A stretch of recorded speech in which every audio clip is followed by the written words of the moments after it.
So I just wanted to introduce to you just a bit to the structure of lesson builders.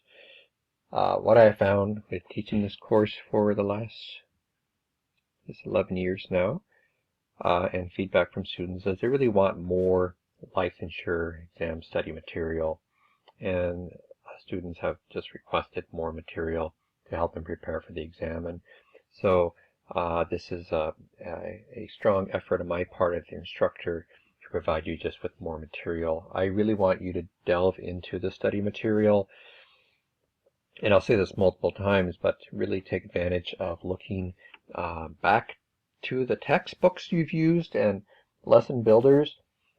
If you would like to have access to the neuro lesson builders, for example, or PTA 103, I'm glad to share those with you, but I suspect many of you have copied those links and have those links and can open them, and many of you have printed them. But by all means, ask me. I want to give you every advantage to pass the licensure exam, and part of just being here with you is to help you to get to that end.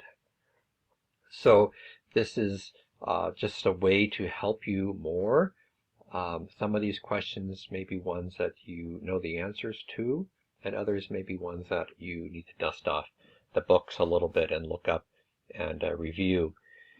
I really want to normalize the fact that you may feel overwhelmed right now in trying to synthesize the material and try to find meaning of material you haven't seen for a while. That's normal, and it's normal if you're feeling a bit overwhelmed and feel you're not ready for the exam. And the fact is, you probably are not. It is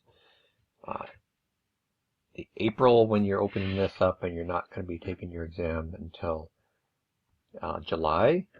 So you have over 3 months to really delve in and prepare for this exam, and so really go through these questions and really make sure you understand them.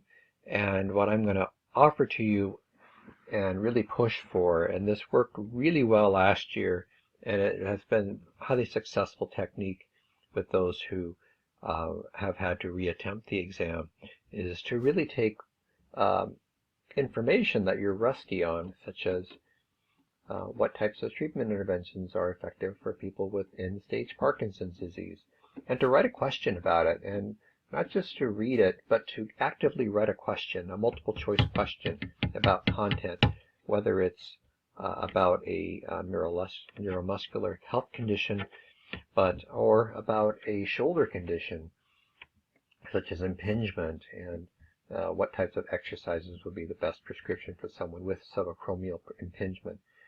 The questions will relate to interventions, but they're going to tie in your knowledge about the health conditions, and I think that's really important to know, especially as we're looking at musculoskeletal, neuromuscular, and cardiovascular, the 3 top categories. So towards the end here, you have specific directions from me to really look at a few of these, and if you're not sure about the answers, about your own research on the answers, bring them up to the office hour, and I'll be glad to go over them with you in more detail. For example, this one, we click this open here, about thrombolytic agents. What are the indications for thrombolytic agents? You